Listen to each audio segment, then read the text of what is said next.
ఒక ఊర్లో రాజు అనే యువకుడు, లలిత అనే అమ్మాయి ఒకరినొకరు ఎంతో ప్రేమించుకున్నారు. కాని వారి ప్రేమను గ్రామం అంగీకరించలేదు. ఒక రోజు వారు పెళ్లి చేసుకోవాలని నిర్ణయించుకున్నారు. కాని పెళ్లి రోజు ముందు రోజు, లలితను ఆమె కుటుంబం బలవంతంగా తీసుకెళ్లి పెళ్లి ఆపేశారు. ఆ బాధ తట్టుకోలేక లలిత ఆ రాత్రే చెరువులో దూకి చనిపోయింది. రాజు ఆ విషయానికి తెలుసుకున్నాడు. అతడు కూడా చాలా బాధపడి, ప్రతిరోజూ చెరువు దగ్గరికి వెళ్లి, లలిత పేరు పిలుస్తూ కన్నీళ్లు కారుస్తుండేవాడు.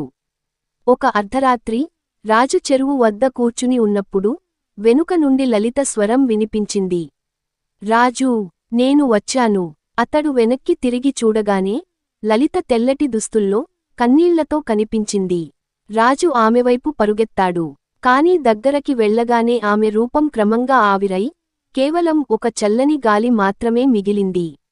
రాజు ఆశ్చర్యపోయాడు, కాని భయపడలేదు. అతడు అర్థం చేసుకున్నాడు, లలిత ఆత్మ ఇంకా తన దగ్గరే ఉందని.